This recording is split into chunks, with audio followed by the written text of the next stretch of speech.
नमस्कार, मैं आपके साथ अंजना और आप देख रहे हैं यशभारत.com। आइए बढ़ते हैं आज की बड़ी खबर की ओर। एकनाथ शिंदे और अजीत पवार इतनी सीटों पर लड़ेंगे चुनाव, महायुति में फाइनल हुआ सीटों का बंटवारा।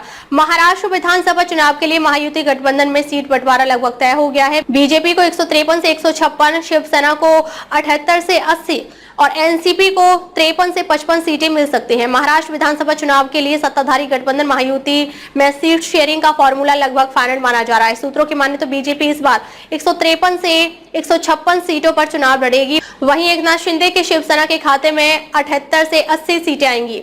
इसके अलावा अजीत पवार के एनसीपी को 53 से 55 सीटें मिलेंगी। महाराष्ट्र में कुल 288 विधानसभा सीटें हैं। यहाँ बीजेपी, शिवसेना और एनसीपी गठबंधन की सरकार है, जिसे महायुति गठबंधन कहा जाता है। साल 2019 के विधानसभा चुनाव में बीजेपी ने सबसे ज्यादा 105 सीटें जीती थी। मौजूदा समय में बीजेपी के 103 विधायक हैं, शिवसेना के पास 40 विधायक और एनसीपी के पास 43 विधायक हैं। एमवीए सीट शेयरिंग भी फाइनल।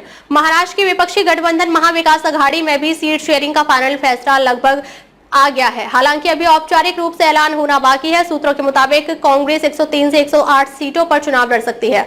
वहीं उद्धव ठाकरे की शिवसेना यूबीटी के खाते में 90 से 95 सीटें आ सकती हैं।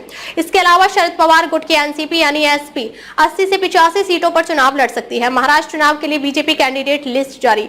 इस बीच बीजेपी ने महाराष्ट्र विधानसभा चुनाव के लिए अपनी पहली उम्मीदवार सूची जारी करते हुए 99 कैंडिडेट के नाम का ऐलान किया है। रविवार यानी 20 अक्टूबर को जारी हुई लिस्ट में महिला उम्मीदवारों की भी काफी संख्या है।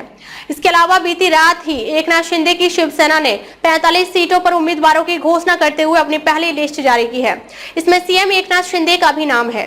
मुख्यमंत्री एकनाथ शिंदे कोपरी पाचपा खाड़ी सीट से चुनावी मैदान में उतरने वाले हैं। महाराष्ट्र विधानसभा चुनाव 2024।